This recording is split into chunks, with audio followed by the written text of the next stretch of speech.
बिल्कुल डरना नहीं है। जो भी सर्जरी होती है वो एनेस्थीसिया दे के होती है। तो मतलब पेशेंट को पेन फ्री सर्जरीज़ होती हैं और पेशेंट को बिल्कुल नहीं डरना है। हम लोग बहुत एक्सपीरियंस्ड होते हैं इन इन कामों में। हम बवासीर हमारे यहाँ पे माशरे में बहुत कॉमन है। जिनको कब्ज़ी रहती है, जो पानी कम पीते हैं, जो लाइफ़स्टाइल जिनका अच्छा नहीं होता है, उनको ज़्यादा चांसेस रहते हैं। हर एक एज ग्रुप में पथरी बनने का चांसेस रहता है। वो बच्चों में भी रहता है और मेल्स में भी रहता है और फीमेल्स में भी रहता है। लेकिन देखा गया है जैसे इसके फीमेल्स में, जैसे फीमेल्स होंगी उनमें चांसेस ज़्यादा रहते हैं।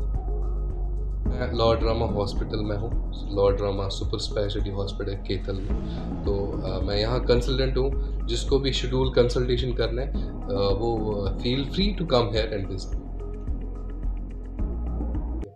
मेरा नाम है डॉक्टर राजा नाहिद खान। मैंने MBBS government medical college Jammu से किया है और उसके बाद मैंने masters in surgery Jammu and Kashmir से की है। फिर उनके उसके बाद वो 3 साल की एमएस होती है। 3 साल के बाद मैं दिल्ली आया था। मैंने दिल्ली में लेडी हार्डिंग और राम मनोहर लोहिया इंस्टीट्यूट में काम किया एज अ रजिस्ट्रार। उसके बाद मैं जम्मू कश्मीर में था as a senior registrar in general surgery department में। तो डॉक्टर साहब स्पेशलिटीज़ क्या हैं आपकी, किस चीज़ के स्पेशलिस्ट? हम जनरल और लेप्रोस्कोपिक सर्जरी करते हैं यहाँ पे।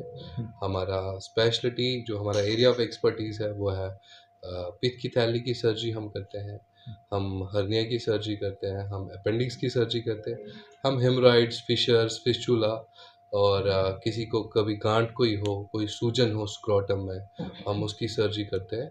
और जितने भी जनरल इमरजेंसी प्रोसीजर्स रहते हैं वो हम लोग करते हैं।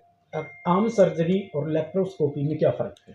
जो हम ओपन सर्जरी करते हैं उसमें हमें चीरा देना पड़ता है और लेप्रोस्कोपी में हम लोग को चीरा नहीं देना पड़ता है। हम वो थोड़े छोटे-छोटे से होल्स बना के वो सर्जरी करनी पड़ती है। फ़ायदा सबसे अच्छा है कि ओपन सर्जरी जो होती है उसमें पेशेंट को बहुत देर तक हॉस्पिटलाइज़ रहना पड़ता है, हॉस्पिटल में रहना पड़ता है और वो अपना काम बहुत देर के बाद करना स्टार्ट कर सकते हैं। जैसे घर का काम कुछ हो गया, जैसे अपना जो भी रूटीन वर्क होता है उसको थोड़ा टाइम लगता है वो करने में और पेन भी बहुत ज़्यादा होता है ओपन सर्जरी में। लेप्रोस्कोपी सर्जरी में यही फ़ायदा है कि एक तो हॉस्पिटल जो स्टे है वो बहुत कम रहता है और अपना रूटीन वर्क भी जल्दी करते हैं और पेन भी बहुत कम होता है लेप्रोस्कोपी सर्जरी में। सर कुछ लोग सर्जरी के नाम से डरते भी हैं, क्या किसी प्रकार का डर भी रहता है इसके अंदर? हाँ, बिल्कुल डरना नहीं है। जो भी सर्जरी होती है वो एनेस्थीसिया दे के होती है। तो मतलब पेशेंट को पेन फ्री सर्जरीज़ होती है और पेशेंट को बिल्कुल नहीं डरना है। हम लोग बहुत एक्सपीरियंस्ड होते हैं इन इन कामों में। हमने इस फ़ील्ड में बहुत टाइम बिताया है।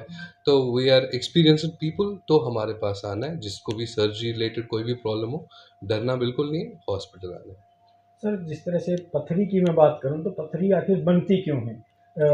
फीमेल्स में ज़्यादा चांसेस रहते हैं, मेल्स में चांसेस रहते हैं, या कारण क्या है, क्यों बनती है? देखो, हर एक एज ग्रुप में पथरी बनने का चांसेस रहता है।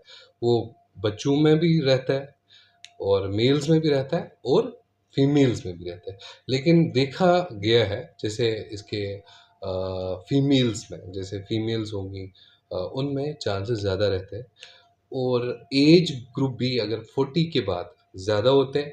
जो फर्टाइल फीमेल्स हैं जिनको बच्चे प्रोड्यूस करते हैं उनके उन उसमें ज़्यादा चांसेस रहते हैं और हमारा ये रहता है कि ओबीस जो पेशेंट्स होते हैं उनको भी पथरी बनने के ज़्यादा चांस हैं। और जो हम देखते हैं आजकल लोग अल्कोहल पीते हैं, स्मोकिंग। सो ये रिस्क फैक्टर्स रहते हैं पथरी बनने बनने के।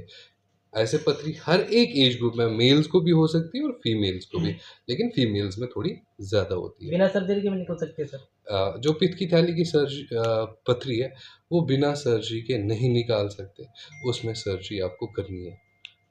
तो जिस तरह से बात करें सर, एक अपेंडिक्स के बारे में अगर बात करें, अपेंडिक्स होता क्या है, क्यों होता है? ये सुनकर मरीजों के जो है मन में एक भय रहता है, डर रहता है कि आगे मेरी ज़िंदगी पता नहीं कितने दिनों की है।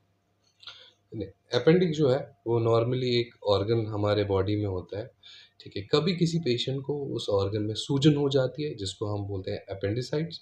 अपेंडिसाइट्स में हम 2 तरह के ट्रीटमेंट कर सकते हैं।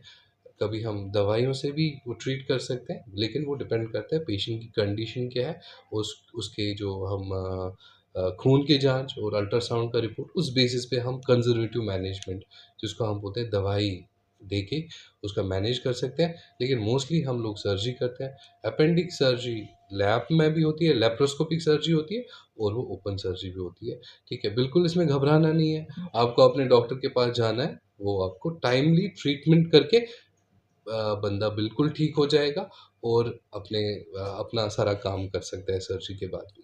अपेंडिक्स किस स्टेज पर आकर फट सकती है और अगर फट जाए तो कितना खतरा रहता है उसमें और किस तरह का इलाज संभव है?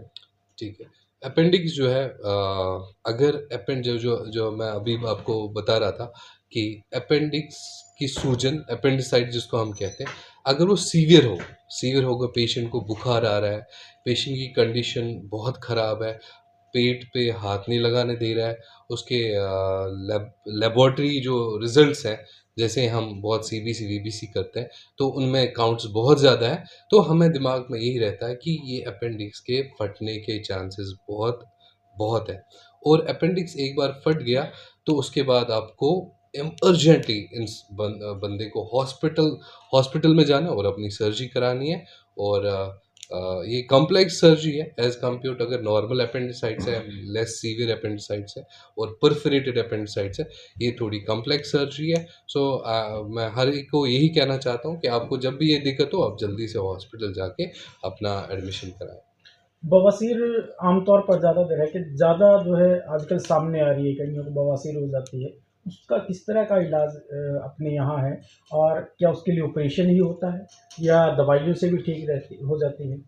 बवासीर हमारे यहाँ पे माशरे में बहुत कॉमन है। जिनको कब्ज़ी रहती है, जो पानी कम पीते हैं, जो लाइफ़स्टाइल जिनका अच्छा नहीं होता है, उनको ज़्यादा चांसेस रहते हैं। और भी बहुत कारण हैं वो बवासीर होने के लिए। और बवासीर में हम ग्रेडिंग करते हैं। जो ग्रेड 1, ग्रेड 2 बवासीर हो, उनको हम दवाइयों से भी ठीक कर सकते हैं, लेकिन जिनको ज़्यादा ग्रेड हो, ग्रेड 3, ग्रेड 4, उनको हमें सर्जरी करनी पड़ती है। तो हमारे यहाँ सर्जरीज़ होती है, हम ओपन सर्जरी भी करते हैं और एक हमारे पास एक इंस्ट्रूमेंट आता है जिसको हम minimal invasive procedure for hemorrhoids MIPH बोलते हैं, उससे वो सर्जरी हम कर सकते हैं। किसी को सर्जरी करवानी हो तो सर कहाँ मिल सकते हैं आपसे? मैं लॉर्ड रामा हॉस्पिटल में हूँ, Lord Rama super speciality hospital Kaithal में।